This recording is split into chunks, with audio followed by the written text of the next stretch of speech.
From being at the hospital, I learned quite a few things about healing arts. My first observation was the incredible lack of crystals.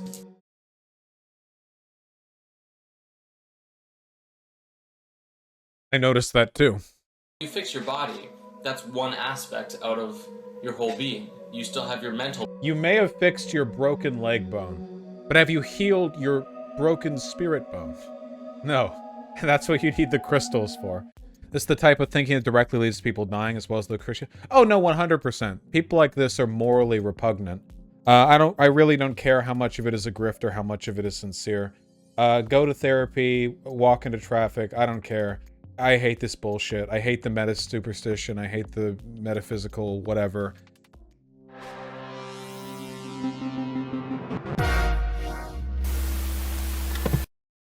This has been oft requested. Oh, how people have requested it. My goodness. Spirit science. Now rebranded as the SPIRITVERSE. You know, I went over this just on a whim ages ago. It's just this wacky, you know, fake spiritualism. I don't even know if I have the words to describe this. It's goofy goober shit. But anyway, the guy who made this channel is apparently a cult leader or something. A lot of weird sussy stuff. But people said that he did a video on Ukraine, and yeah, no, okay, no, yeah, sure, all right, you've piqued my curiosity. Sure, fine. Only 13 minutes too. It's, you know, the first one we went over was long. Things you'll find in higher dimensions. This might be an actual video, not whatever this is. Was this the Thume dude? Yeah, this was the guy. I think the video said that people all used to be 40 feet tall or something. There were so many things in that video. So much. You have to go back and watch the original. I mean... Okay, let's... the Russians are super good at chess, right? They wouldn't start taking pieces unless they knew what they were doing. Okay. But, alright. Let's cover the news. Oh, right. Hello, greetings and good evenings on these unsettling evenings. It's very Jonestown vibes. We've got we've had a couple of brand updates. Yeah. All eyes are on Russia and Ukraine continually these days as we observe the Great Invasion, which began on the morning of February 24th, a Thursday. Russia invaded their neighboring country by shelling and rocket attacks on Ukraine's capital and other major cities. In anticipation of this, in the weeks prior, Ukraine had requested and begun to receive weapons from Western countries, anti-tank systems from the US and UK, as well as ammo and anti-aircraft missiles from the Baltic states, with the European... I gotta say, the eyes are something else. Like, he looks like a FNAF puppet thing. He kind of does. Yeah. The animation has improved, but somehow gotten worse. I didn't realize that you could dip into the uncanny valley with a blue square for a face, you know? Somehow, the level of abstraction on display here is not sufficient to abate my discomfort. Union pledging over €1 billion in assistance. Despite this, NATO, the North Atlantic Treaty Organization, is not actually supporting Ukraine in this battle, due to Ukraine not being a part of NATO just yet. And if NATO were to get involved, we would very likely and quickly step into World War III. So everyone's on high alert and watching closely. Indeed, Ukraine... Oh, it's an Ankh. Why do his pupils have Ankhs in them with a heart in the middle? He can't die. Is largely standing alone. Over the last several days, we've seen Ukraine lose control of the Chernobyl nuclear site, but also holding their own and slowing the Russian advance on key cities. As of Monday morning, Russian and Ukrainian officials have begun to sit down and have face-to-face talks for the first time since the war started. But keep in mind, this video is 1 month old. But the Russian military did confirm they had their finger on the nuclear option, just in case. So, you know, tension's still pretty high. In response to the attacks, very quickly Canada, the US, and many other countries responded by placing sanctions on Russia. This means cutting off... I could be wrong here, but I actually think that this animation style is done by keying different expressions to actual facial expressions and having a rig where it tracks head movement.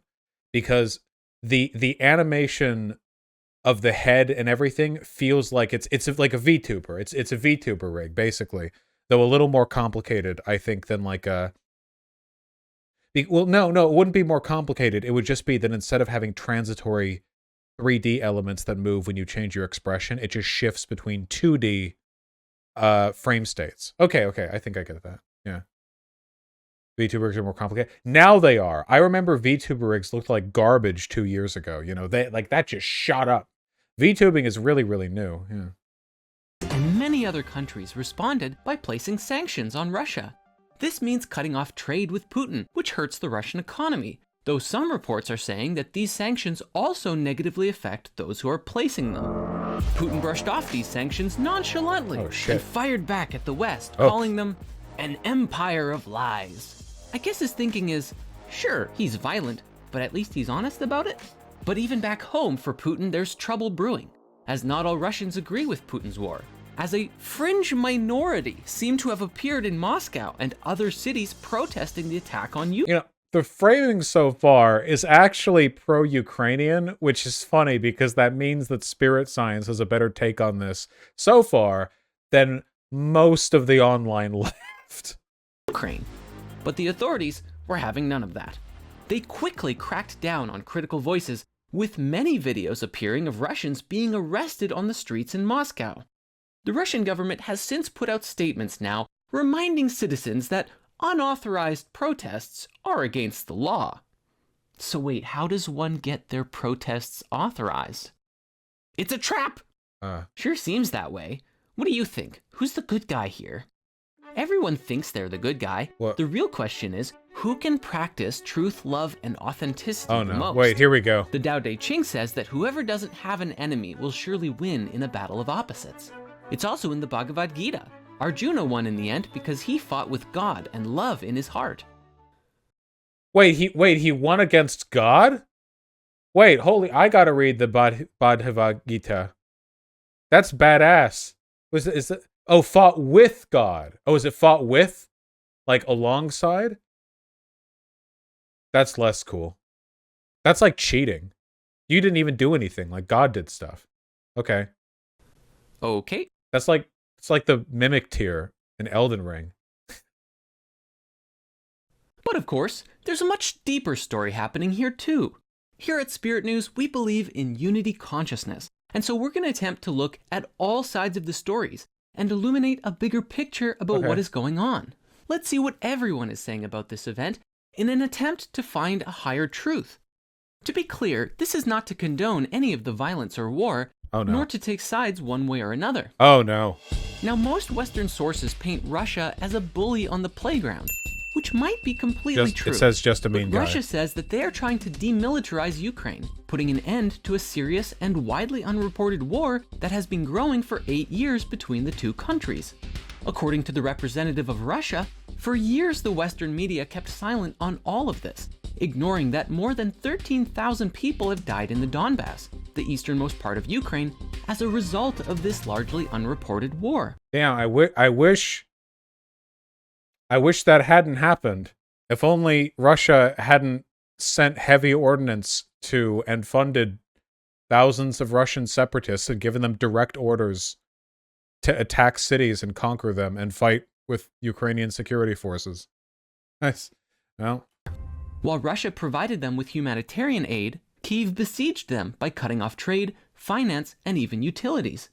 The invaders. Wait, that is such a funny way of putting it. Like, Russia invades Ukraine, and then it's like, while Russia provided the invaders aid, Ukraine fought back against them, sent soldiers to fight them, and denied them aid. You cut off aid to the soldiers invading their country. No. He's saying what Russia is saying, not his own take. It's very funny. Okay, let me. The Western media will largely portray Ukraine as the innocent good guys and Russia as the bad guys, but looking deeper into Ukraine's politics shows that their history is, well, just as messy as everyone else. The events ongoing today largely has to do with things that took place over 30 years ago, when the Soviet Union fell and many independent states emerged, one of which included Ukraine, a rather neutral country between the East and the West. But historically, before the fall of the Soviet Union, people freely traveled between these differing countries because they were not different, they were unified. Putin seems to want to bring about a strengthening of Russia and a reunification now with Ukraine for various political and defensive reasons. One factor that is less Can you imagine being the guy who gets his geopolitics from spirit science?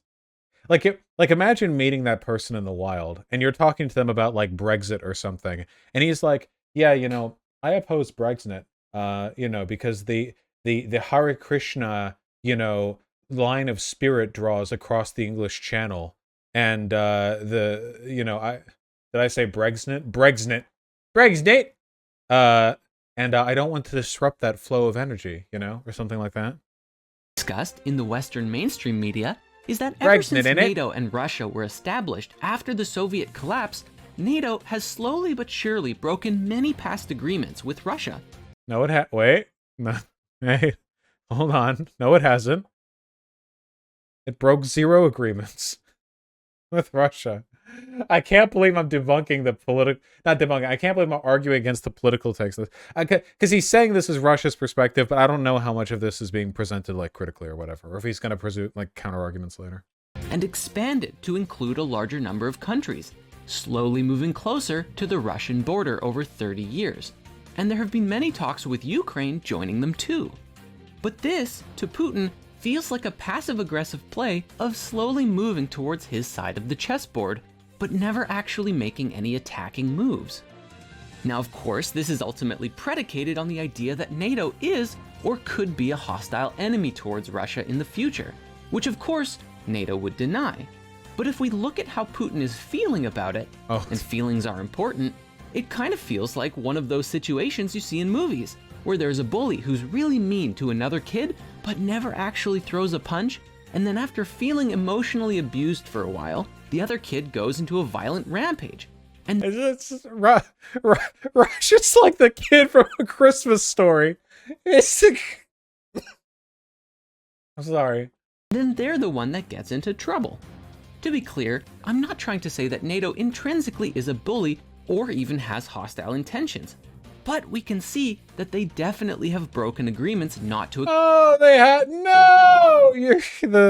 The guiding inner light has misled our favorite cult leader on this one.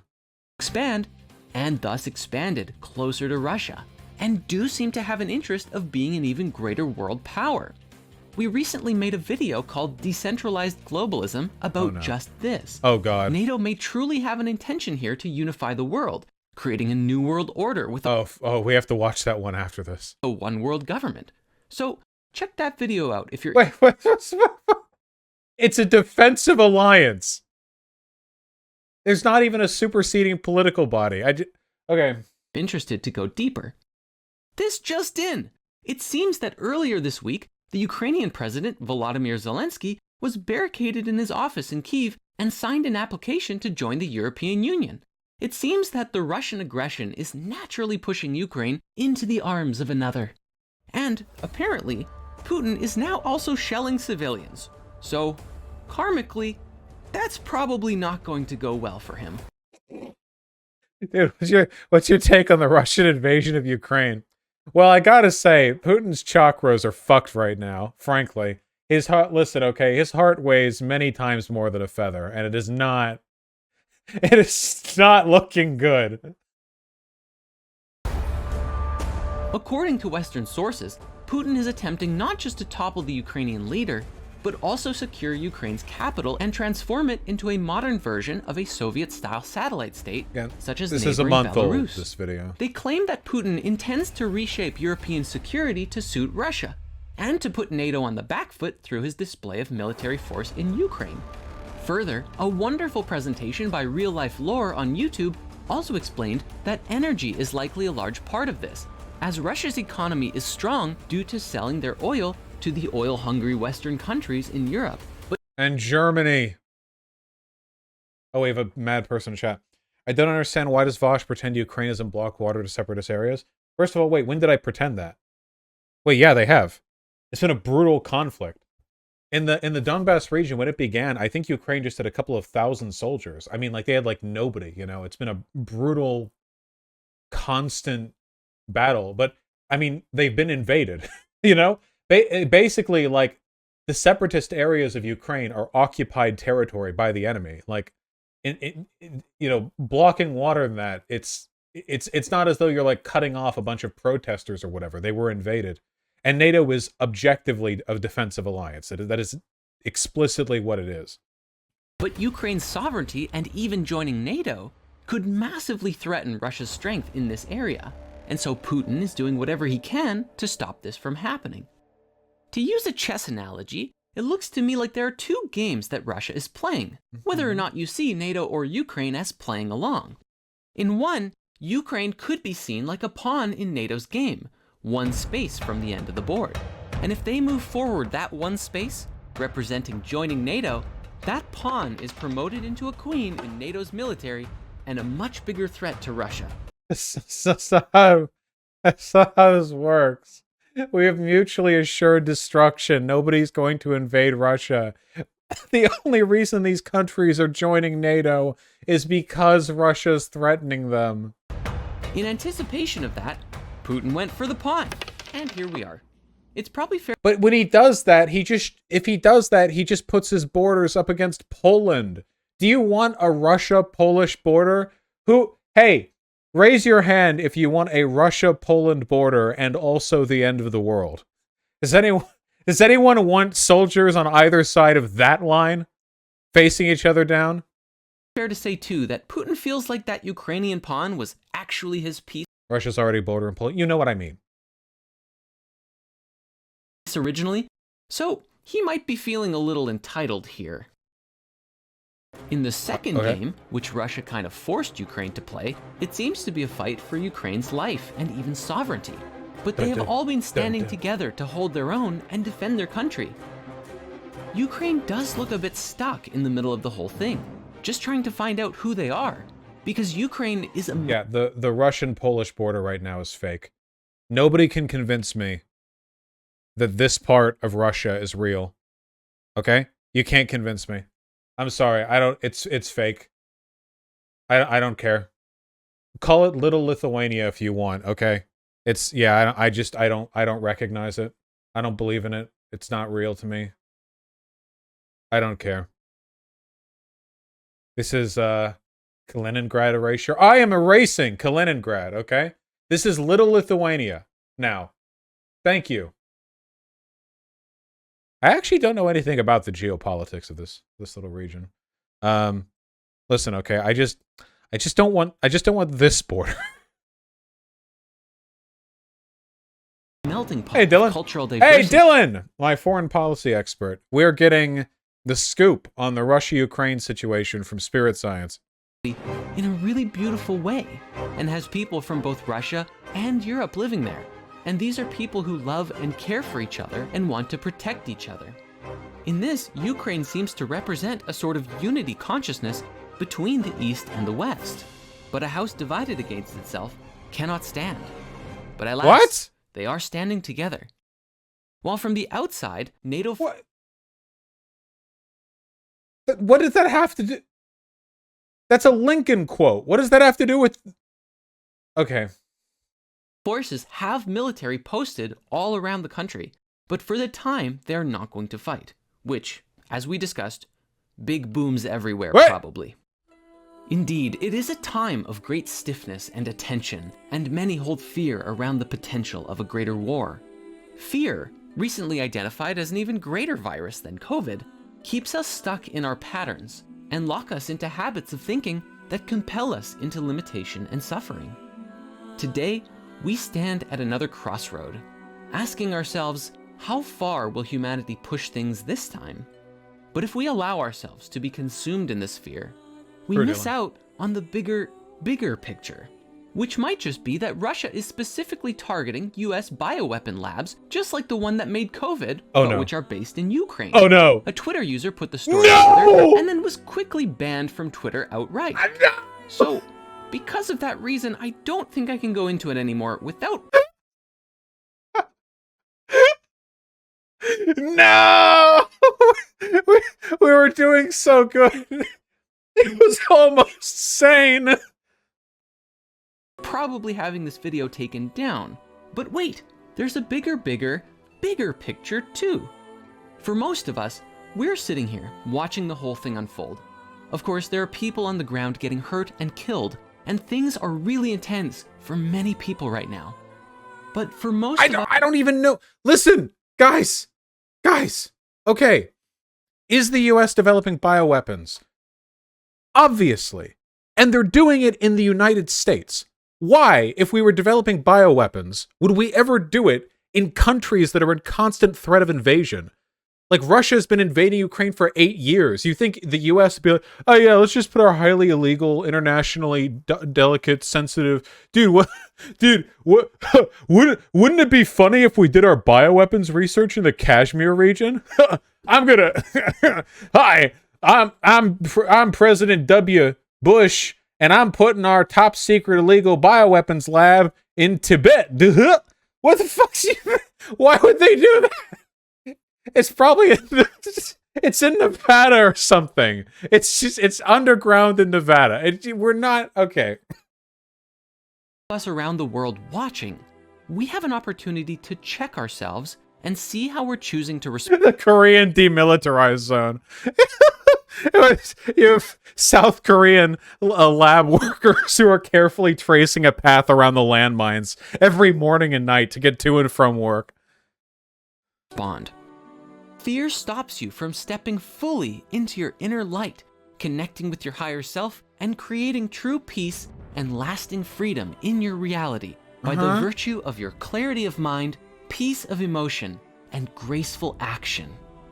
If we have a World War III, it will be in divine order, because everything is a part of the same cosmic oneness that many through time have called God, Tao, or Spirit. And we give thanks today for the love that is here, all around us, waiting for us to lay down our shields, lay down our swords, give up our fight, and open ourselves to love and higher truth. So thank you so much for watching. And now, a special word from our cameraman. Oh, that's me. I suddenly feel so on the spot. Okay, let's go outside. What? Much better. One thing I love about the Spirit Science audience, that's you by the way, is how much love is shared in the comments all the time. And today I have a message for anybody who really resonates with Spirit Science or any of the videos that we've made over the years. If you've got some value out of our content and you want to get a little bit closer to the Spirit vibes, I've just created a new way for you to do that. Today, you can get a Spirit Science membership. Wait, you're advertising yourself? Okay, wait. I need to see that video.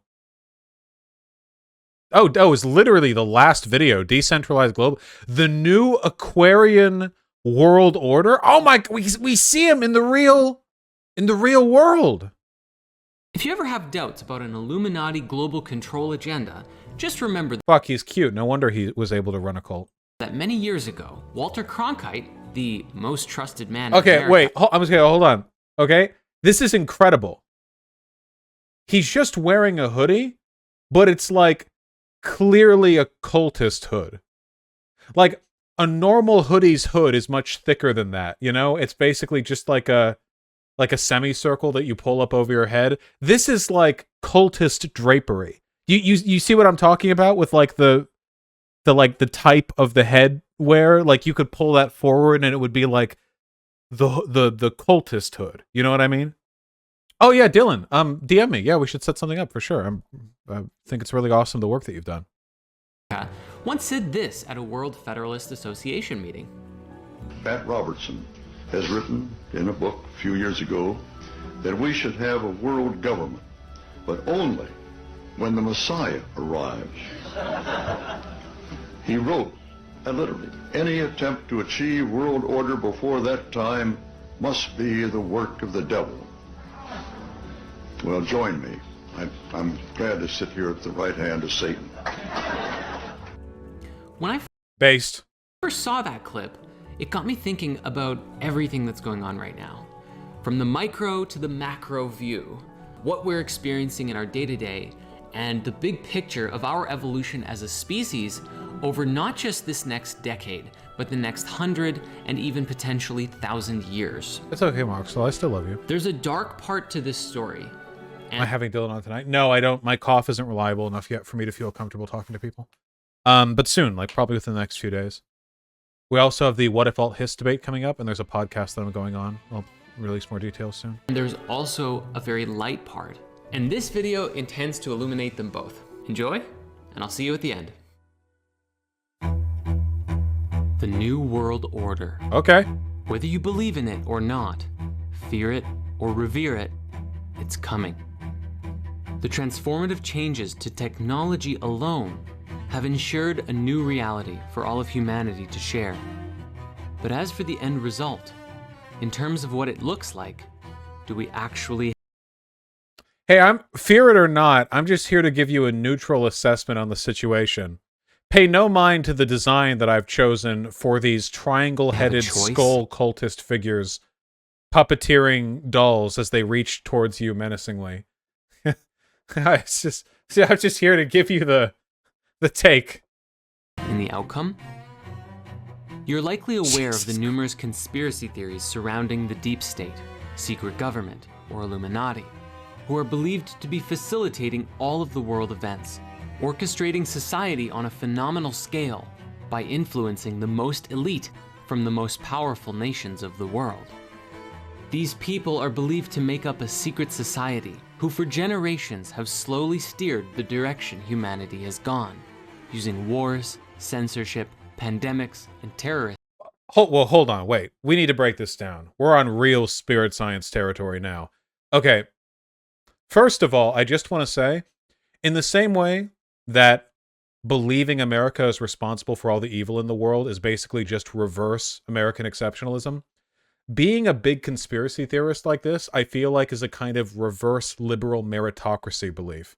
Because it stems from the idea that all the people in charge of the world are like these uniquely competent people, as opposed to what they really are, which is retarded. Like, you want to look at the Bush administration and tell me that these people are part of some kind of, like, extremely competent global conspiracy? The Trump administration? Like, come on. Like, come on.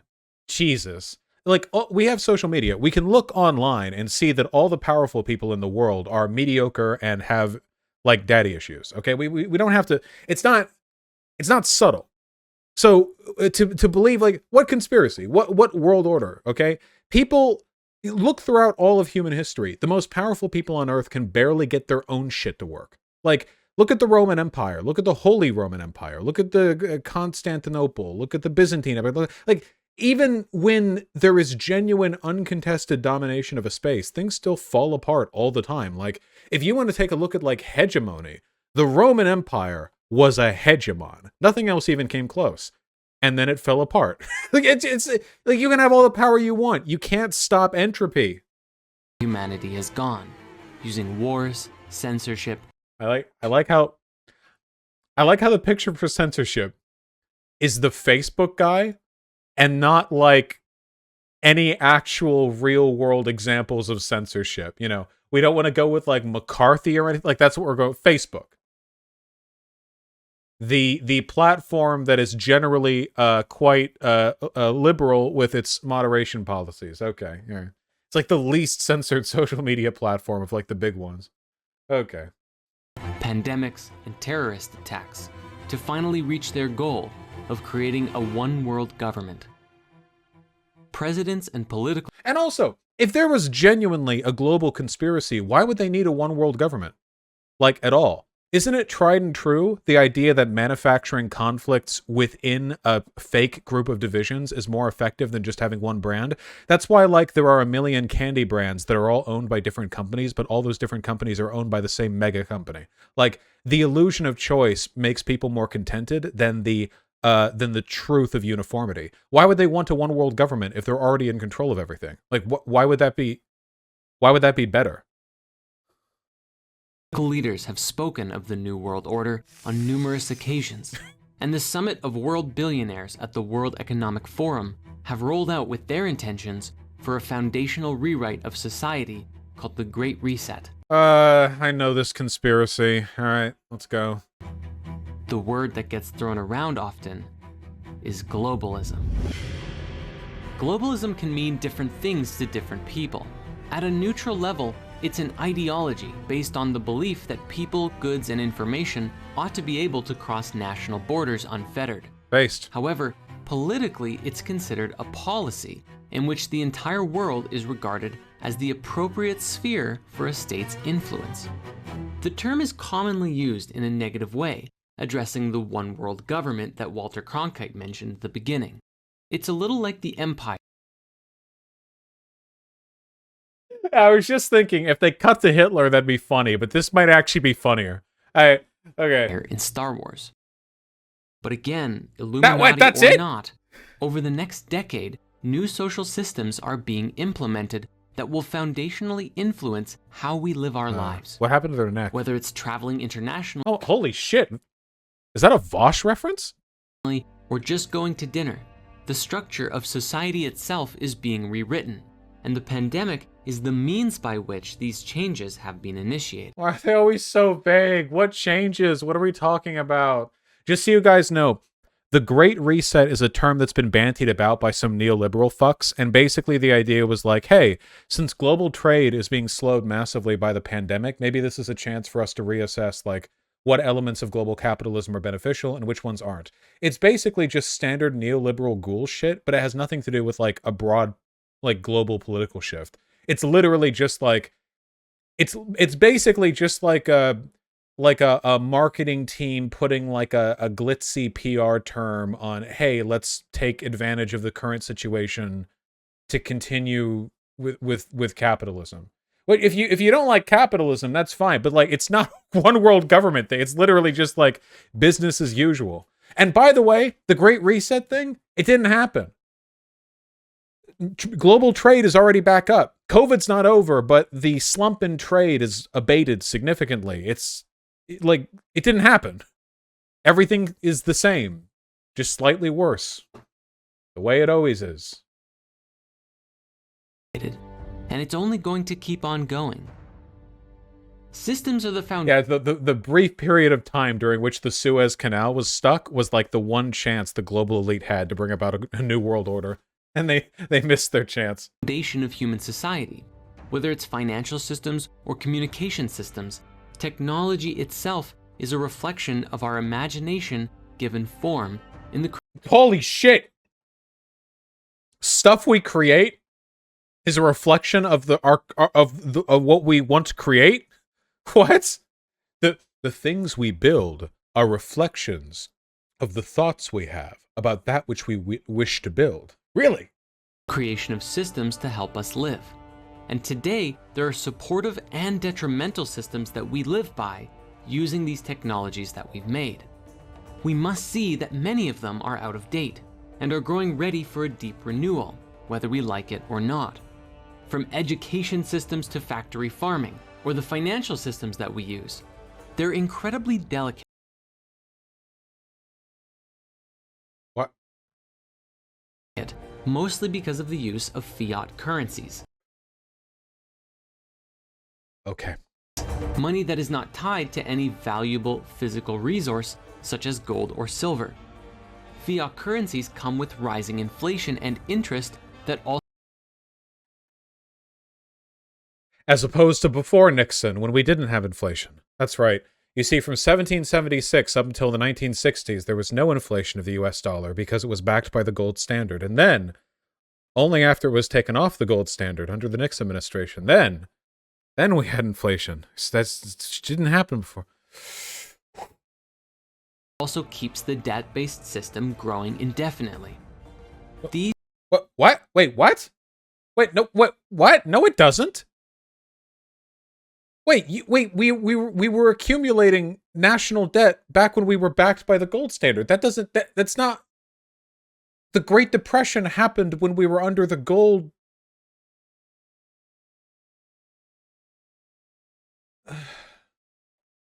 These out-of-date systems perpetuate an older consciousness from generations that no longer apply to the world that we have. And I believe today, humanity is starting to realize that. William Blake once wrote, "I must create a system or be enslaved by another man's. Interesting that so many of us are living by systems, including belief systems, that have been passed down from generation to generation, rarely questioned or evolved, until now, as the age of the internet has brought information to everyone, and as a result of this very creation, its next evolution.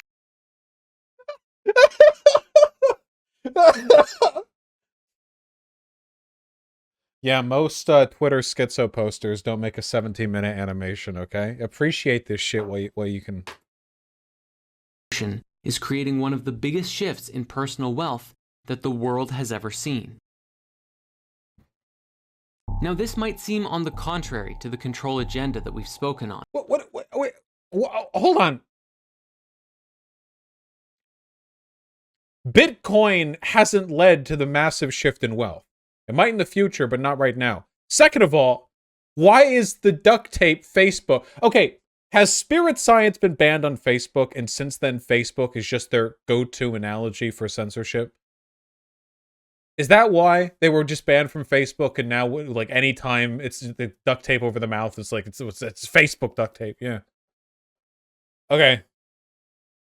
As today, many are speaking out that their freedoms are being stripped away, with censorship limiting even what we can discuss online. Facebook, yep. If people rise up in revolt, they could face arrests and charges. And if even more people rose up in mass, it's likely the army would get involved and martial law would ensue. Well, I found the spirit science on Facebook. I'm about the progressive realization of worthy ideas. We don't rape people. We aren't Jordan. Him and Lexi both left Spirit Kingdom LLC over a year ago. Find them over at Spirit Science if you're looking for them. Okay. So after the whole cult rape business with the person who made the YouTube channel, they split off of this org. And now the second sentence of their thing is, we don't rape people.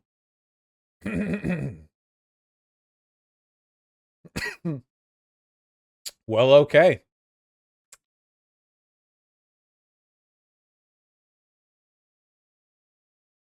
All right.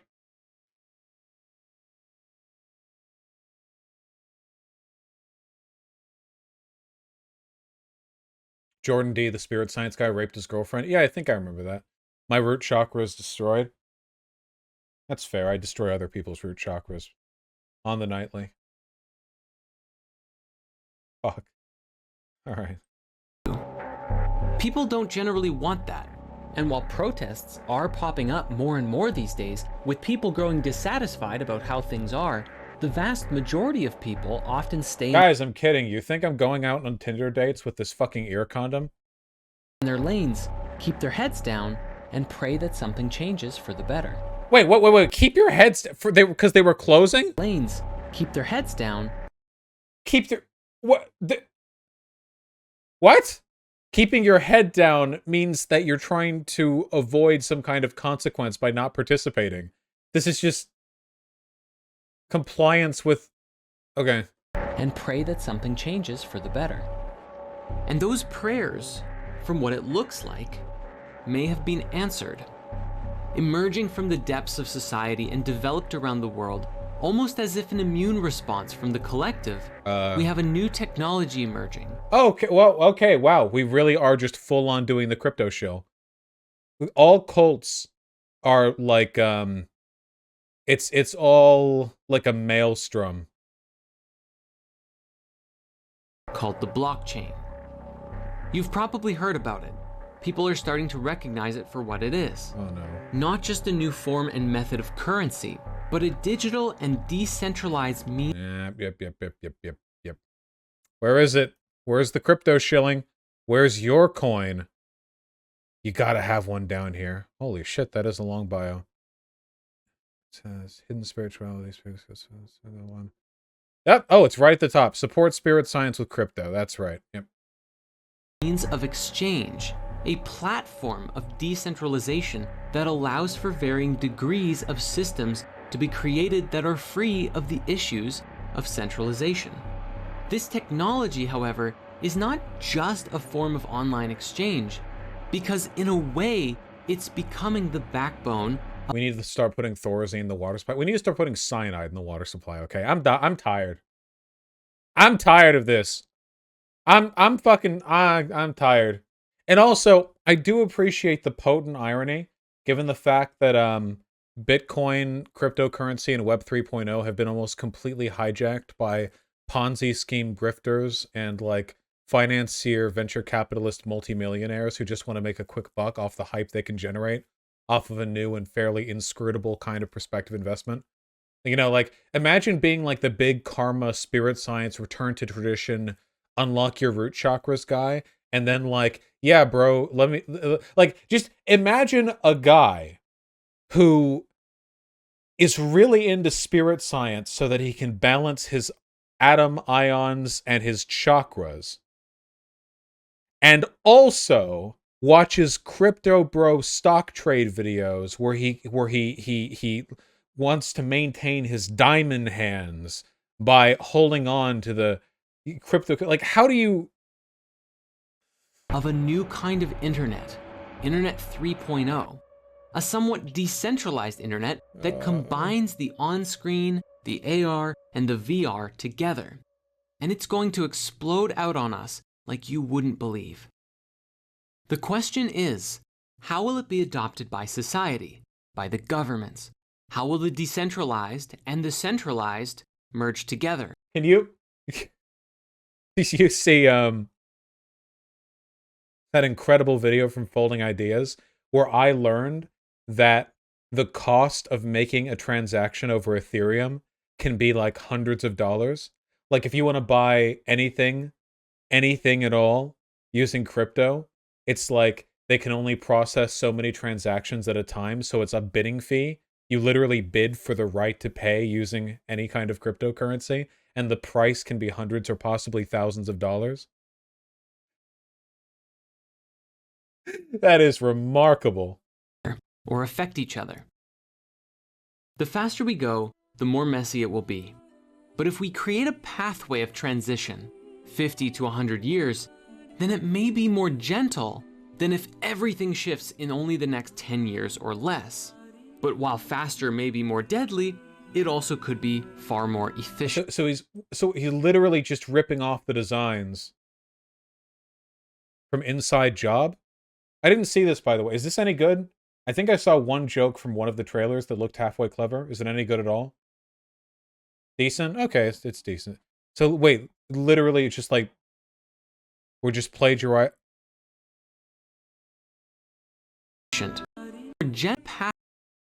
The fast centralized. Yeah.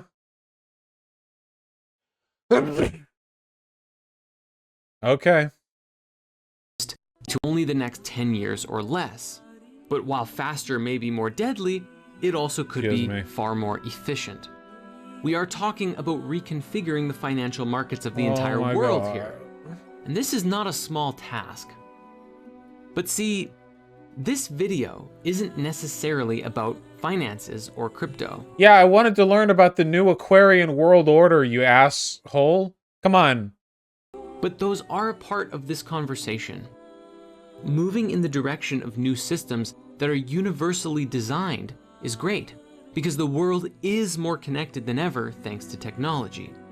You could almost say a great reset was needed, and could take us in a very natural direction as a species.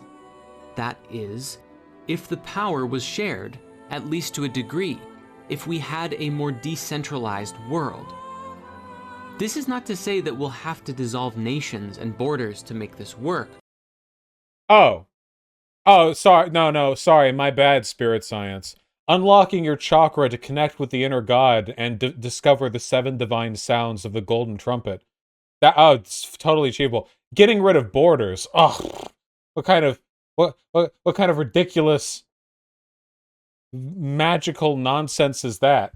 Getting rid of Poland? Poland has been gotten rid of like 5 times. Germany did it. Russia did it. What, you think we can't do it again?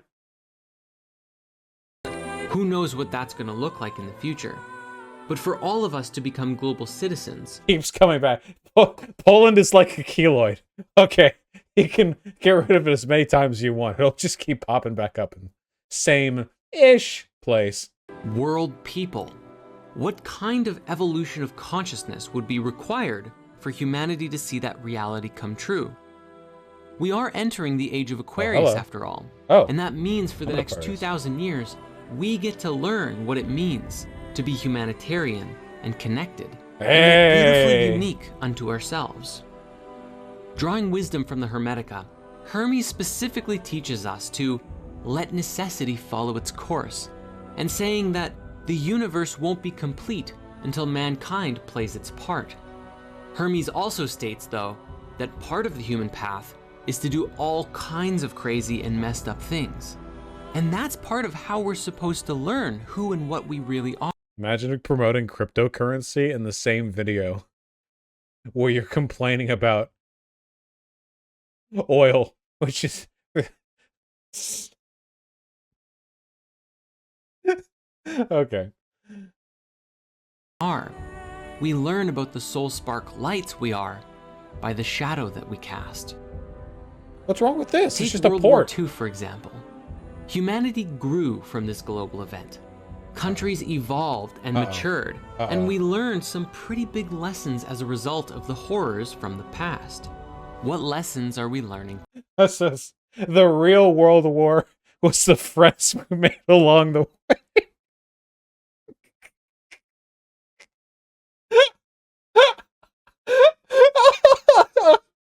So Soviet American soldiers and German civilians all locking arms in Berlin. Well, you know, we made some mistakes, but the real war was against the worst versions of ourselves.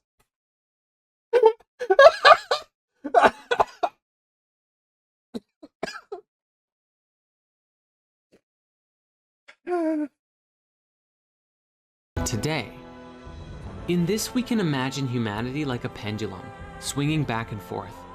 Sometimes we swing it exceptionally strong on one side, and then we swing it back. It doesn't matter if humanity takes a globalist path or not, and there's wisdom in this.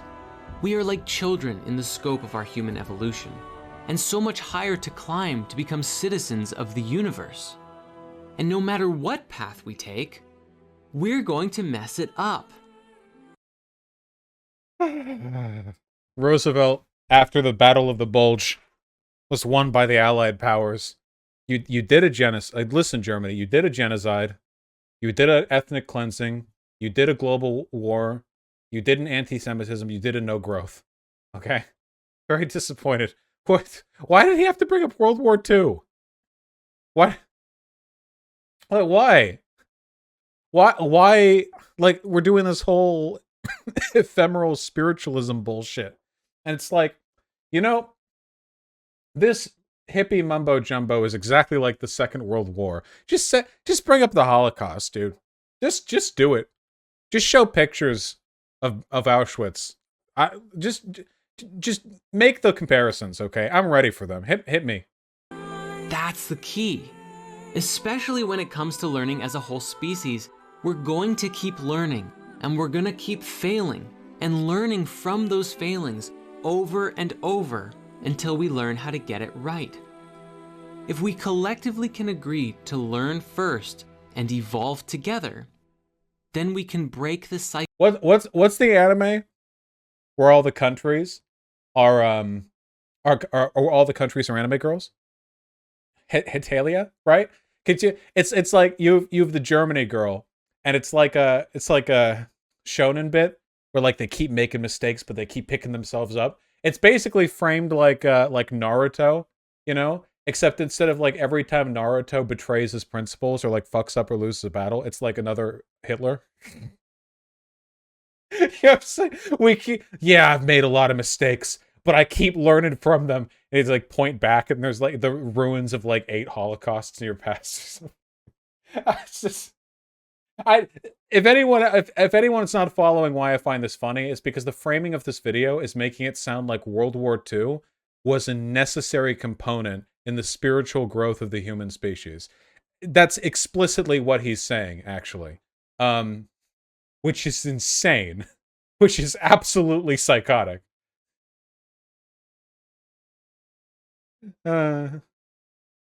cycle of failing as much. Until we can all see each other, learn from each other, work together collectively, well, it's gonna have to be okay that we fall down a bit. And that's really the message here today. Wait, the Holocaust? You mentioned World War II. Okay that we fall down a bit. Hello, well, I am Adolf Hitler, and this is my oh. And that's really the message here today. That everything is going to be okay. Over this next year and years to come, we're going to face so many things. From climate disasters to a potential solar flare knocking out our global power for a few weeks. Okay. And not to mention however many more strains of the virus that they're gonna roll out with. They're gonna roll out with. My man. My man! I love this guy. We should do this channel more often. But the end results? We will be renewed. These challenges will confront those cocoon wrappings are the Holocaust. Our hearts, our minds, our belief systems, and our tech systems, and force us to recreate them all. And the human spirit and ingenuity will come together, as it always does, in a creative expression of tomorrow's dream. What the fuck? Are you, is that a laser? If the controlling powers of greed try and constrict us, we'll continue to flow and find a new form of expression. Hey, this is from The Last Airbender. When it comes down to it, no matter how far we swing the pendulum to one side, wait, what did any of this have to do with the world order? This is just the same. Other, dragging everything in their net towards the abyss of planetary systems collapse. Oh, there we go. But that it surrenders entirely. And because we can swing back, we en masse won't allow things to go farther than they genuinely can. So to close, I want to share a quote from Caroline Casey, who once wrote, "The all too visible forces of greed are stupidly lumbering along, dragging everything in their net towards the abyss of planetary systems." No, it's not even about the New World Order. It's just more weird, nondescript, vague, meaningless bullshit about greed and humanity overcoming it. What one world order? Turn. So too the belief exists that we are here. Today, my heart is called to do that course. I need one more. Wait, somebody linked this earlier, that he infiltrated a hospital? Okay, I've infiltrated a hospital, actually. Okay.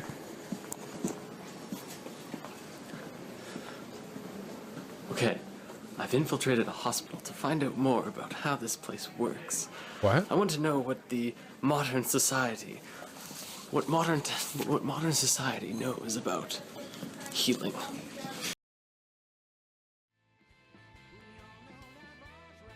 Okay. This is what they use.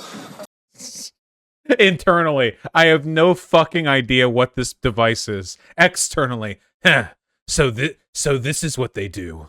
Huh.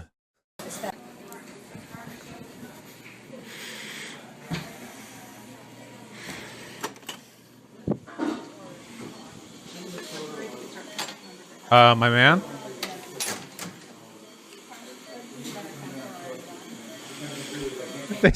He's about to do a prank. He's got a prank channel. This is actually a crime. Oh yeah, he's totally committing a crime here. Yeah, 100%. Isn't it a crime to impersonate a doctor? I mean, there's got to be something here, right? They're like actually doing like fucking open heart surgery or some shit. But like none of the other doctors here are gonna like confront him because there are like 18 people in here and they're all doing their own thing, right? Like.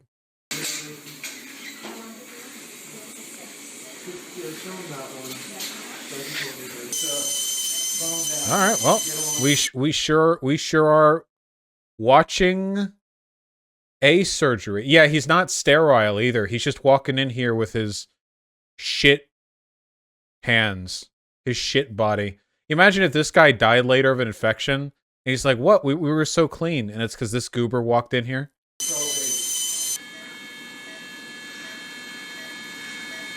Yep, it cleans the blood.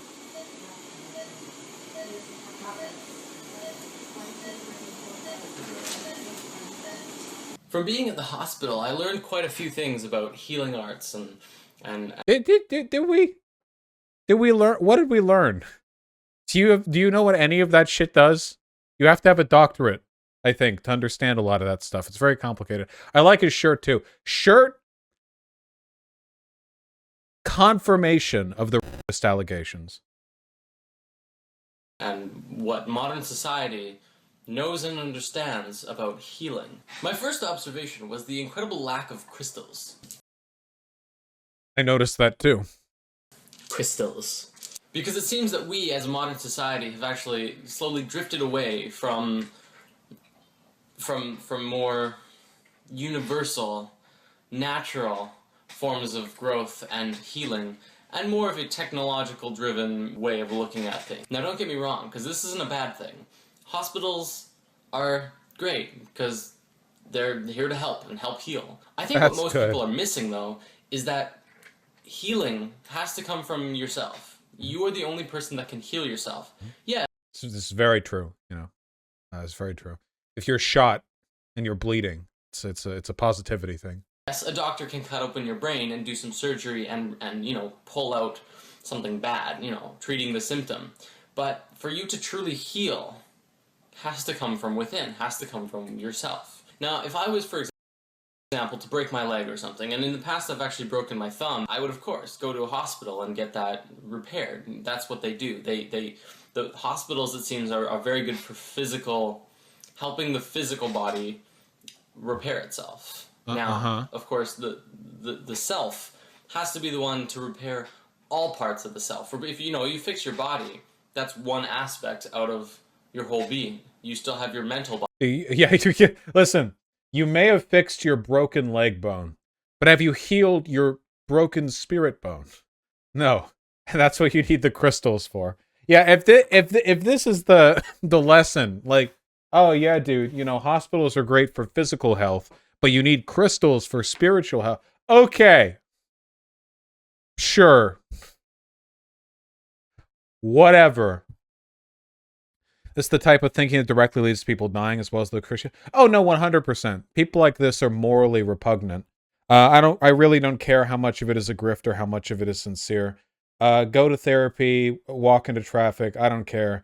I hate this bullshit. I hate the meta-superstition. I hate the metaphysical whatever.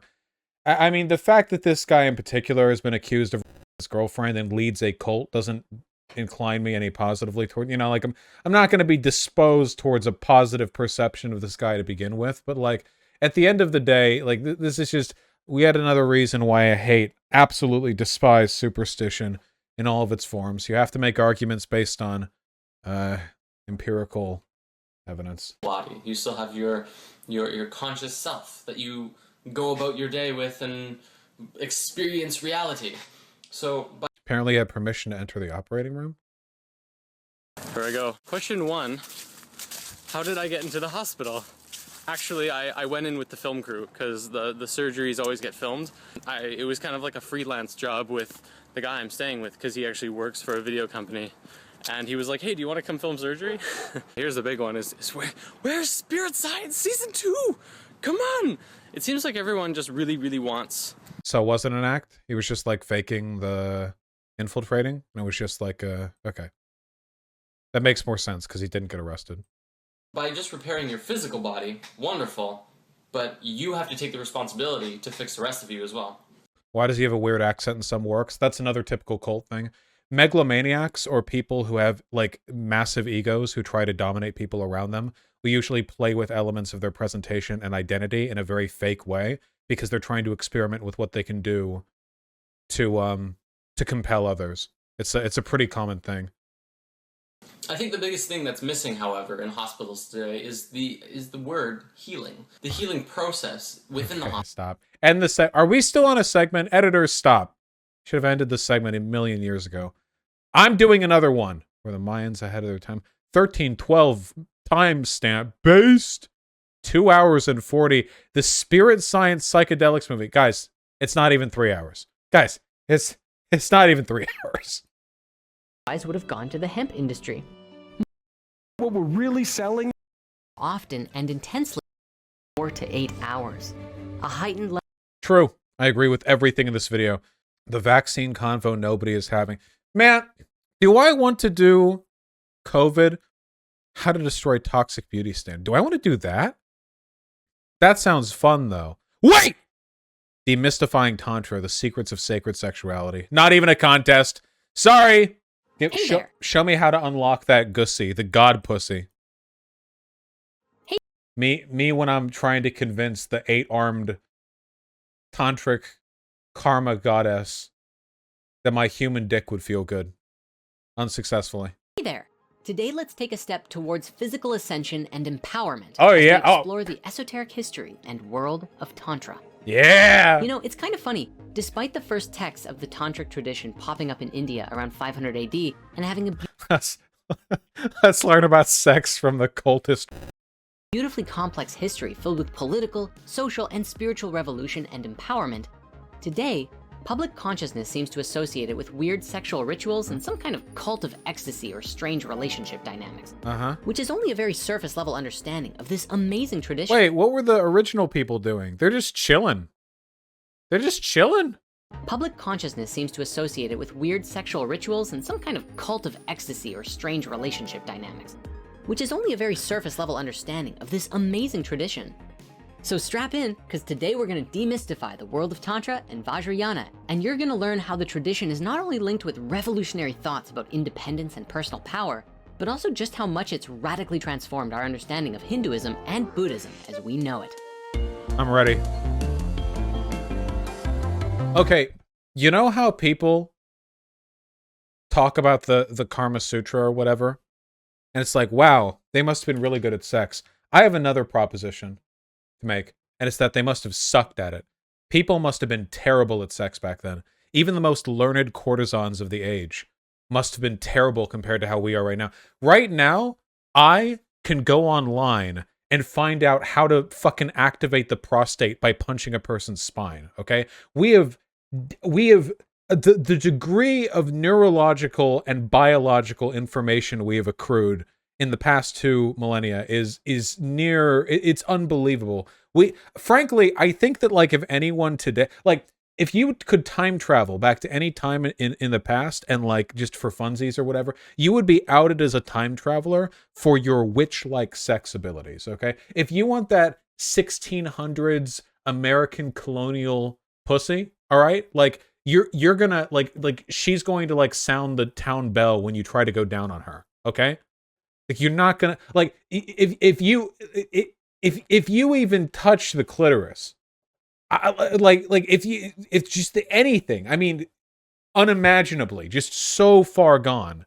The farther back you go, you know, people make jokes about, like, the Greek femboy, which, by the way, was all pederasty. It's pedophilia by today's standards. Not good, you know. You could go back there or whatever. Like, they didn't have enemas back then, okay? I feel like we're better at sex these days than just everyone else ever, you know? Look at the Karma Sutra. It's like, sit like this, and then, like, the girl's on your lap. Go online right now and type in crazy sex positions Cosmo, and you're going to get, you think the Karma Sutra is good? You're going to get some wacky ass shit, all right? They didn't even have the mating press back then. They didn't have the technology for the mating press back then, all right? Yeah, true, Vermin. They had enemas, Vosh? No, they didn't. Enemas were invented in the 15th century. Well, that's after ancient Greece. Kama Sutra? Don't care. Anyway, they didn't even have the mating press back then. They didn't even have anime girls back then. How come on. Come on. Come on.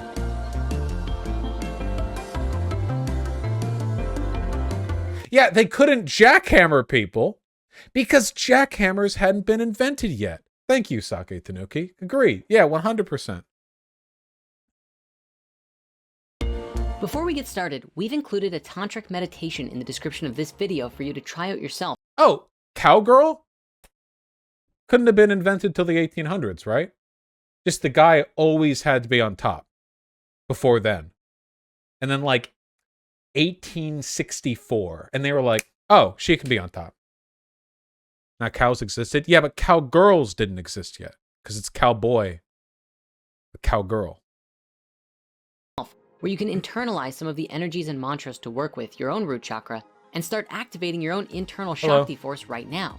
So check it out if you want some practical experience with what we're about to talk about. That said, what exactly is Tantra? Let's get this out of the way right from. Didn't blowjobs used to be legal? Blowjobs are sodomy, are they not? Sodomy just refers to penetrative sex that's not vaginal. So I think that blowjobs are caught in the anti-sodomy laws, which still exist in a lot of U.S. states. Literally, in some U.S. states, on the books, illegal to engage in sodomy. Yeah. So a blowjob. Yeah. From the start. Yeah, no, shoot, literally. Anti-Sodomy Laws, USA Today. 12 state statutes purport to ban all forms of sodomy, some including oral intercourse, regardless of the participant's gender. Florida, Georgia, Louisiana, Maryland, Massachusetts, Michigan, Minnesota, Mississippi, North Carolina, Oklahoma, and South Carolina. Yeah, still, yeah. Only 2 states in the past 8 years have repealed their anti-sodomy laws, Virginia and Montana, and 12 of them still have them. No, it's not actually enforced. If it ever did try to get enforced, it would probably go to like the Supreme Court or whatever, and it'd be, yeah. But they're still there. No, it's not a weird excuse to have wild sex parties. Sorry. Even if it were, we should be able to still talk openly about sex rather than adhering to this weird social taboo we got going on. Sex is a natural biological thing. Hold on. We're following YouTube TOS here, right? And is an important part of most kinds of intimate relationships. In actuality, Tantra is a complex Hindu and Buddhist philosophy that puts forward the idea that all aspects of the material world are infused with a divine feminine power known as Shakti. Not my thing. This is very gay. No. Nah, sorry. Around the 6th century AD in India, a series whoa. known as Shakti. Around the 6th century. Is that a fucking monkey? Hold on. Don't just skip over this shit. Monkey. AD in India, a series of texts and manuscripts began to be written that outlined a bunch of different rituals for invoking one of the many powerful tantric deities. Usually written as a dialogue between a god and a goddess, these texts, known as tantras, contained visualizations and yoga poses designed to grant siddhis, worldly or supernatural powers. See, this is how you know the sex was mid, by the way, because all the spiritualism stuff is hocus pocus. So you know, like these people are doing yoga for 15 minutes, they don't come, and then they're like, "Yeah, dude, I totally feel the universe." And then they go back to bed. We're talking everything from long life and immortality to flight, as well as profound spiritual transformation and enlightenment. The reason they began to be viewed a bit overtly sexual, though, was that a lot of the rituals seemed to transgress existing social and religious boundaries. The central philosophy behind the tantras profoundly taught that there were no real distinctions in our world. Everything was simply a polarity of the cosmic whole. In other words, everything in the material world was sacred, including stuff that was traditionally considered profane and impure by Orthodox Hindu schools. As such, a lot of the rituals contained things that involved sexual rites, alcohol and intoxicants, and some rituals even dealt with human remains, all of which were big no-nos in Hinduism at the time, and to some extent still are today. Now, this whole thing with sexual alchemy and transformation is a bit misunderstood. Not all of the tantras focus on sex. You ever feel like you're getting roped into a satanic cult a little bit? Like, you know, in the video games where you're listening to the audio logs and the guy is like, "Yeah, we had a new ritual today. We used a femur bone we dug up from the graveyard. We all had sex around it." Like, I feel like anyone who does this stuff is like a nameless character at the beginning of a Berserk chapter. You guys remember the chapter near the tower of the cultists who were fucking in the cave? You know what I mean? I feel like this is how you get roped in. But some of the ones that do explain that such an act could bring about tremendous change and even enlightenment through liberation. And for the record, we're not talking Kama Sutra style stuff here, okay? Believe it or not, that was written around 200 AD, way before the rise of Tantra, so it actually takes after Hinduism. Texts like the Vajramrita Tantra have the Buddha explaining to a goddess that divine nectar and immortality can be accessed through pleasure, including sexual union if both partners have internalized the Tantric Deities. Oh yeah, I'm sorry. I'm sort of picky in choosing what to talk about here.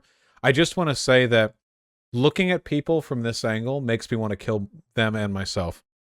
There is no situation, not in movies, not in TV shows, not in real life, not in video games, not on my screen, not my TV, no situation where I want to see two other people who I don't have a relationship with fucking forehead kissing directly in front of me.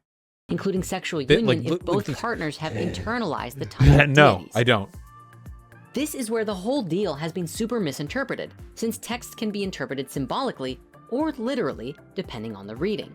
If the teachings are taken literally, a couple will assume the role of Tantric deities during sex, usually Shiva and Shakti, where the woman is the focus of worship. You know, that whole divine feminine force thing.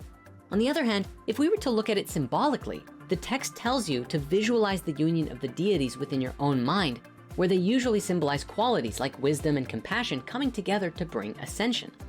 What's very interesting though, is that this isn't even really too different from Orthodox Hinduism. See, in Hindu belief, the universe's creation was a sexual act and product of divine union. So kama, desire, was actually one of the 4 qualities of a righteous and fulfilling life, along with dharma, artha, and moksha. How much more based do you think Christianity would be if instead of God just creating everything, he like fucked a rock and the rock gave birth to everything? Like, what if in the Bible at the beginning it was like, in the beginning there was nothing, and then God fucked a black hole and we made a universe? Like, do some Zeus shit or something. Like, doesn't it seem weird that the only interaction that God ever has with the reproductive systems of humans is in the creation of Jesus Christ? Like, I don't know. Didn't he have fucked a black hole? Greek mythology did that. Yeah, and that's why Greek mythology is cool. Do you guys realize that after Christianity is done with and considered a mythology rather than a religion, like, people are going to be bored to tears by it, right? Like, the only shit that's cool about Christianity is Catholic imagery, and Evangelion already did that. Like, that's what we're going to get.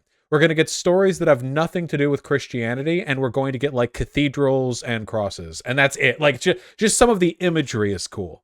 But Greek, Norse, Egyptian mythology, no, that's going to be around for, yeah, because it's fucking rad, because it's cool. Unlike Christianity, which is fucking boring. Where Tantra is distinct though, aside from its whole transgressive nature, is that rather than seeking pleasure as an end unto itself, it teaches practitioners to harness the body and sensuality in order to unite with divinity and attain transformational. This is what I mean about the sex being mid, by the way. Fuck that.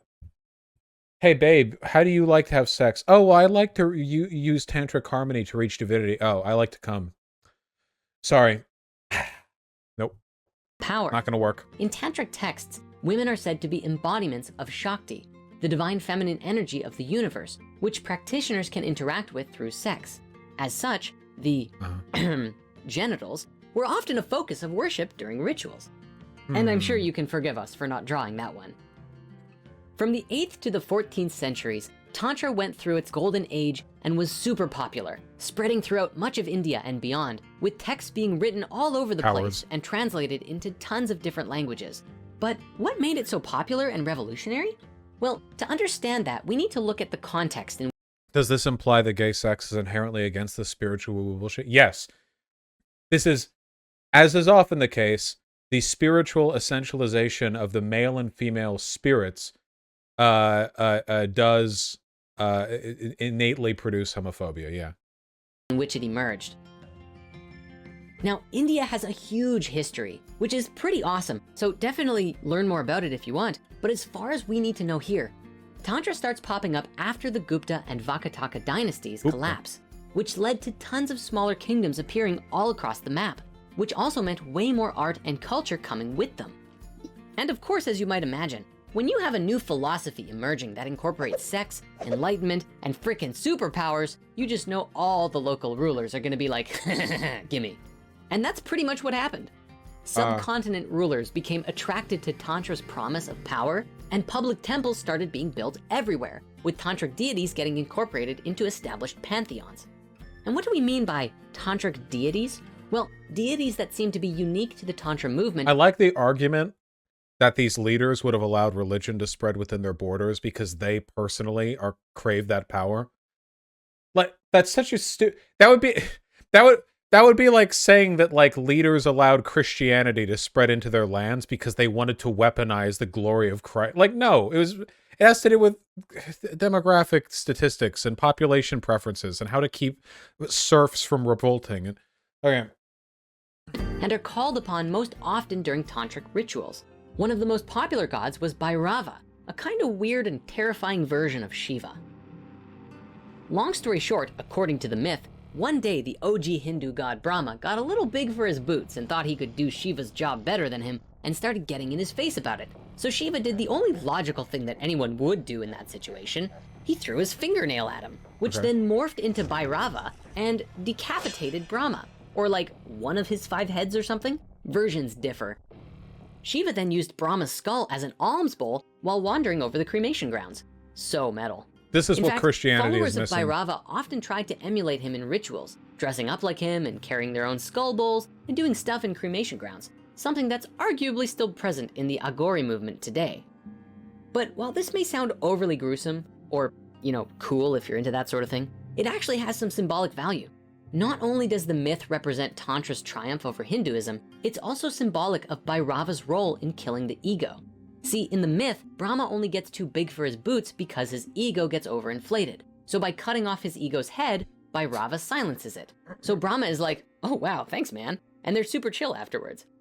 And there we have it. A nice little allegory for how tantric ritual. What value does it have to do with sex? No, that's what I'm telling you, man. That's how you know the sex is myth. Okay, it's having sex with a person who views sex as like a religious experience is going to be exactly the same as watching a movie that was made to convey a religious experience, okay? It's like watching God Is Not Dead, all right? The point isn't the movie making, the film medium, the art, okay? The point is delivering the religious idolatry.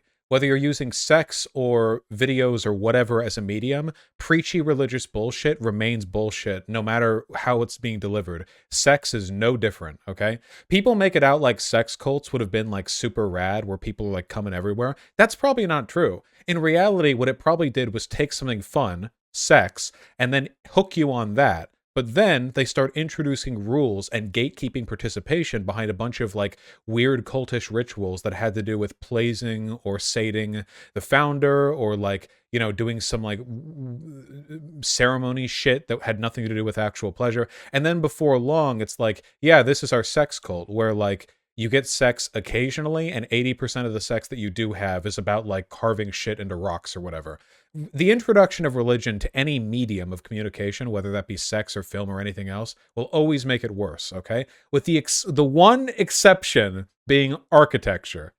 That's what I'll give them, okay? That seems to be the one artistic medium where the introduction of religion just makes cool shit happen. I don't know why, and I'm not a scientist, but can silence the ego and bring you closer to ascension. is your main On a more argument human against level, all this one that of the most sex famous would be mid as tantrikas, fuck? someone Yeah, who for sure. practices tantra, was this poet named Karaikal Amayar. She was a housewife who got sick of her husband and was like, screw this, and abandoned her role to become a follower of Bhairava. Iconic. Mad respect. But this is one of those things about tantra that's so cool, and what made it so super popular. Initiation was open to people from different social backgrounds and genders, something that challenged the caste system of Indian society and made tantra especially appealing to women and the socially marginalized. Coupled with the whole Shakti thing, female goddesses went through a popular phase which challenged all the traditional notions that women had to be passive or docile or I'm not learning enough about sexuality. yoga is to awaken your own inner Shakti force. Through them, she infuses them with power, allowing you to reach higher spiritual planes. In this case, the crown chakra is often identified with Shiva, and as soon as the Kundalini reaches him, i.e. your crown chakra, they engage in a sexual union that triggers enlightenment and all those fancy cities we talked about. As such, the big thing that is different in Tantric enlightenment as opposed to OG enlightenment is that it's much more about transformation in this world via the body rather than transcendence of it. Because of this physical enlightenment, I just see England? 1500 and 1800 AD. But what happened in the 1800s? Well, that's right. Your favorite tea-drinking, posh-speaking empire came knocking on the door. Enter the British Raj. Of all places, Bengal in eastern India was an early tantric center and cult hotspot for the goddess Kali as activity. In fact, many tantric sects is to unite with divinity rather. Enough! They've ruined sex. Who linked this? Spirit Science Guys Obsessed on What's it? Oh, Hannah and Jake. The fucking room. There's nothing to see, there's nothing to do, I don't know what you want, but We will have ever done on this channel. And he just decided to film himself. And of course he has. An ode to Emma Watson, the Chrysophia. The person who linked this video said that he deleted the original video, but it lives on in the coverage done by Hannah and Jake. As this, we all knew, before you saw the spirit science person, you knew his facial hair looked like this. Strap the fuck in, okay? Grab a beverage, grab some healing crystals, because this guy is really weird. Hi. This is probably going to be one of the strangest videos that I've ever recorded, and it feels right to record it, and maybe even right to post it. So this is kind of setting an intention to get there if I can. This video is about Emma Watson and a very strange series of experiences that I've had that have led me to this moment. 2.5 years ago, I had a psychedelic journey using psilocybin where I had this very profound, realistic vision, experience really. It's like a visionary experience of Emma Watson and I talking. That's mushrooms. He took some mushrooms and imagined Emma Watson. And it was just as if it was as if I was just there in a room chatting with her, and she was interested in spirituality and in talking to me about all manner of different things, and we had this really long conversation, and afterwards I was like, huh, that was very interesting. And then about a week later, I did some more psilocybin. This time, Yeah, Shu, you're an e-girl, so you know. Shu probably has an experience with lots of people taking psilocybin and then being weird about her. Yeah. I always one of my big aversions to psychedelic drugs is my fear that it would like make me abandon my self-control, because of course it does. It's a psychedelic drug, and I would just be unbearably cringe, and I feel like I would never be able to distance myself from that. You know what I mean? Like when I'm drunk or whatever, I can own what I am and what I've done. But what if I took like fucking shrooms or something and it was just so cringe that I couldn't own it? I'd have to die. They think I speak to them telepathically and leave hints in videos. Holy shit, Shu. That is so funny. Yeah, Shu, how does it make you feel that every time you make a video, there's a non-zero number of people who are watching it scanning for the hints you left to them? That's incredible. Oh, speaking of shrooms, here, bring the scrunkly little goblin. Oh my god, she's so cute. Oh my god.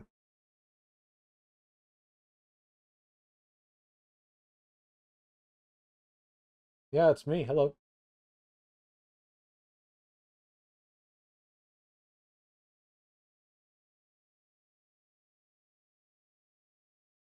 No whisker? Yeah, she doesn't have any whiskers.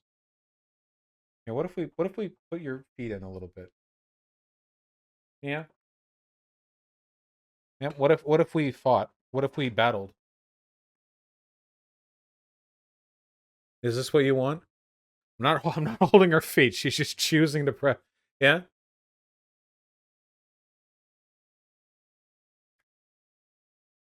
Is this better for you? Is this preferable? What? No, no. Whap! Ah, so sharp. Oh, so sharp. Ah. What a battle. I just want to see a little more of this story. She was taking me somewhere to help resolve some life challenge and problem that I'd have. Oh no. And she was like helping me solve it. And I was like, oh, that was also very cool. And I didn't know what to make of it. And it was not a vision that I sought out. You know, I never spent time focusing on or thinking of Emma. I can assure you, this is not a joke. This is cut from a live stream too. This is this guy's personality. It's gonna get worse, guys. It's gonna get worse, and About a year later, I came to Rhythmia for the first time. Now, I'm actually filming this at Rhythmia right now. So the first time I came to Rhythmia, I had a very special intention for myself. I said I wanted to embody the spirit of Christ. Interesting. Once again, it actually started, it was the first night, the first ceremony. I remember lying down at one point, and I just felt this presence, like these eyes staring at me. Is he gonna say that Emma Watson apparated into his fucking room? I hope so. My dude knows she's not an actual wizard, right? What an idiot. And I like sort of, with my mind's eye. With your mind's eye? This guy's not turned spirit my science, head, I guess, and like looked over, and it's Emma Watson. There we go. Staring at me. And I'm like, hi? And I just pushed away on her. I was like, there's nothing here, there's nothing to see, there's nothing to do, I don't know what you want, but go away. And I actually like pushed away on her. I was like, no thank you, you know? And this is every conservative populist with shoe on head. And it's not even with psilocybin either, it's just schizophrenia too, so it's 24/7, you know? They wake up and they hear like, oh, yo, head ass, from like the shower. And Shoe Head standing in there with like a towel up, and he's like, "No, you're not real, unless, no." Sort of.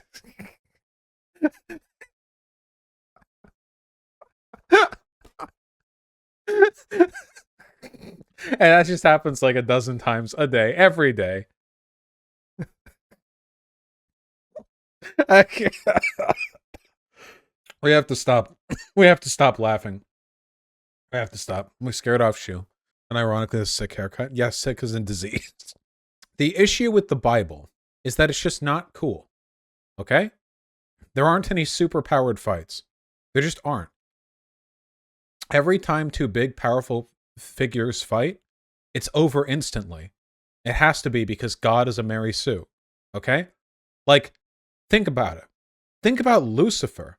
First of the angels, you know, radiant as the sun, you know, the morning dawn, the head of all the angels, rises up against God.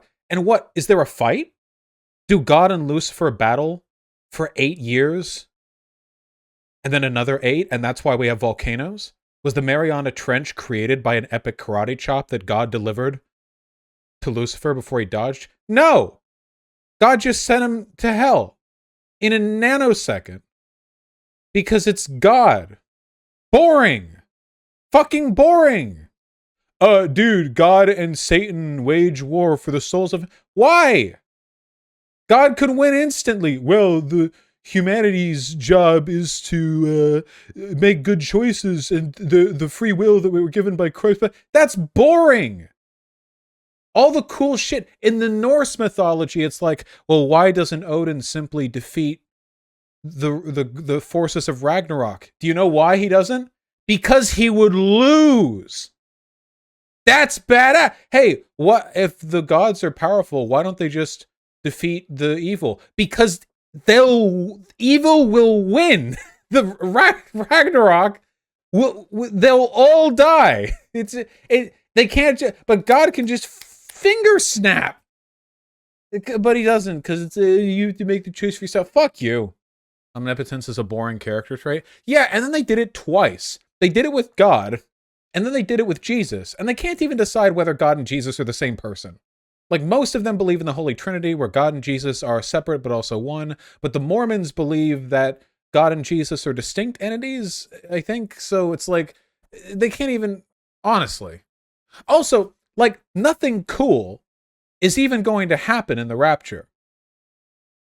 The rapture is it's literally like all the good people go to heaven, and everyone else just stays on Earth while it turns to shit. There's no battle. We don't battle Satan. We can't battle Satan. We're gonna die. There's no war. What if okay, here's how you fix the Bible. Keep everything together. Except, first of all, the rapture's not in the Bible, I don't think so. Write that in, okay? But instead of Earth being torn apart and us going to hell, the people who don't go to heaven, what if it's trial by combat? The virtuous go to heaven, the unvirtuous remain on Earth to battle for Earth with Satan. And if we win, we get to go to heaven. That's good. Right there. Everyone else gets a freebie ticket, okay? They went on fastpass.com. They bought their ticket to heaven early by worshiping Christ and his good word. Everyone else, you have to fight for it. But Satan has literal magical powers? Yeah, but he's also an emo bitch. Okay? You got to beat him.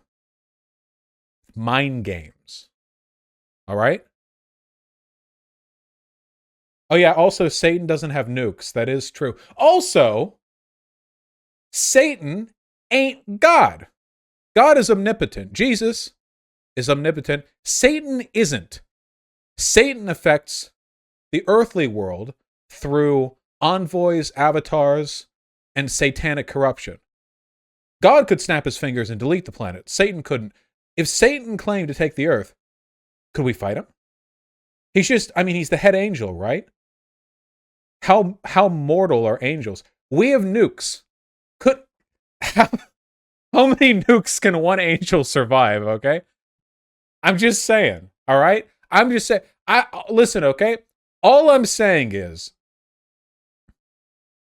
that capping the Bible off with, like, Lucifer returns to Earth, just the Holy Land gets obliterated in a wave of molten fire as he descends, arises from hell, which was in the Earth's core, by the way, of course, and thus begins, like, the great end times battle with the rest of humanity. Come on. Honestly, I don't think we have any canonical understanding of how strong Lucifer is anyway. I mean, we know God's omnipotent, but, again, head angel. How strong what's the most impressive thing an angel has ever done? I'm actually asking. Biblical canon.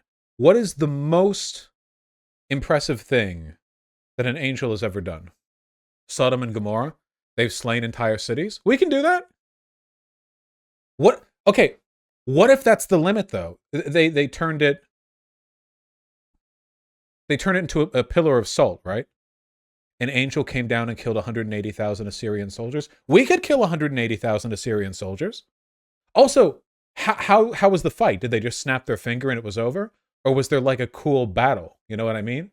Like, did they have to swoop down and cast a spell? Is there a trick? By the way, the fact that these aren't settled questions is why Christianity sucks. Because you could do this with Norse mythology, okay? If Norse mythology ended up being real, and it's like, okay, Ragnarok is happening, also humanity advanced 1,000 years technologically since those books were written, so what are our chances? And they're like, well, Surtur is going to come up, and he's a giant of earth and metal, 150 feet tall, and we're like, we can definitely kill that. What's his name? Sutur? The big fire lad. Surtur? Something like that. I don't really know how to pronounce it. Yeah. That comes up. We could kill that. Odin? We could kill Odin. Absolutely we could. 100% we could. We'd be getting TikTok fan cams done of the Bayraktar drone strikes that we'd be doing on Odin's throne. You know what I mean? Like, within an hour of it happening, like, people would be using like Google satellite camming to, like, go like, yeah, okay, it's a little more to the left, just bombing the shit out of it. There would be Americans with AR-15s, like, just firing off in the general hemispheric direction. Odin's kind of based on that. Well, I mean, any god's a goal. Can we kill this? Okay, this seems to me more like it's metaphorical, personally. Can we kill that? What? So is this, like, planet-sized? I don't think a planet... That's the world? That's not the world. Jormungandr? Okay, wait. How big is the world serpent? Hold on. Size. Jormungandr size. There's got to be a... No, this is how big is God of War 4's world serpent. No, like in the length, enough to encircle Midgard. Oh boy. Wait, hold on.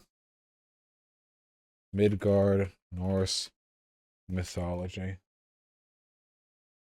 Midgard, called home of man, the abode of mankind. Oh boy.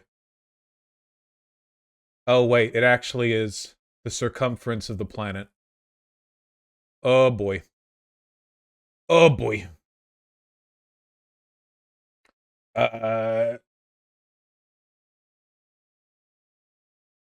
It's just a snake. Yeah, wait, the real question is how thick is it? What if it's just like a really long noodle, you know? Like it's only 100 feet wide or something? You could sort of chop at it. If it bleeds, we can kill it. I know it bleeds. Isn't the world serpent is destined to fight Thor to the death in the end times, isn't he? Jormungandr? Jormungandr? Yeah, they both die. Yeah, so Thor manages to kill something the size of the planet. We can poison it with microplastics. That's good. Giant poisonous sea serpent which inhabits the ocean surrounding, so huge it encircles the entire world and grasps the tip of its tail with its own mouth, is one of the 3 children of Loki. Loki? Wait! Loki's its dad? Loki! Loki, come on! Loki fucks a horse. Okay, Jesus, that is some strong seed. That is impressive. Because Loki's like generally portrayed as a pretty lanky dude, and it's like, oh yeah, also like one of my kids is like the god. Hi, I'm Old Norse Specialist Dr. Jackson Crawford. I teach at the university. No, it doesn't have visuals. I need visuals. I'm ADHD brain. It's all God of War shit that I'm looking up. God damn it. Okay, world history. Encircles the realm of Midgard, son of the god Loki, the giantess Angerboda, and the brother of the great Fenrir in Hell, queen of the death. Ragnarok and the twilight of the gods, he slays and is slain by the god Thor. Base? Free, army of the dead. Okay, this is why Christianity sucks. Let me just read this. At the end of days known as Ragnarok, Fenrir would break free, Hel would supply him with an army of the dead, and Jormungandr would release his tail and rise from the seas to join the forces of chaos in battle against the gods and their heroes. The gods would almost be killed, but then would defeat their adversaries and preserve order, which continued in the rebirth of a new world rising from the ashes of the old. Like, cool. Way cooler. Norse lore is like unironically the coolest shit. Okay, I just want to hit you guys with the black pill. Norse mythology is not uniquely cool. Christianity is uniquely boring. Seriously. Monotheistic religious systems where the god is omnipotent and omniscient are incredibly boring because there's no narrative stakes to anything. It's not that Norse mythology is especially cool. If you could go back and learn about like hundreds of mythologies way back, they're all pretty badass. Christianity is boring, you know? It's Christianity, Judaism, and Islam, the Abrahamic religions. They're just really boring. And I think personally, Christianity is the most boring of the 3. At least the Jews debate God, which is badass, and Mormons are Christianity, you know. I don't know as much about Islam, but I've heard there is some more interesting stuff there. It could be just as boring as Christianity, maybe. Yeah, Jews have the golem and they debate God. That's pretty good. Yeah, debate Yahweh. Yeah.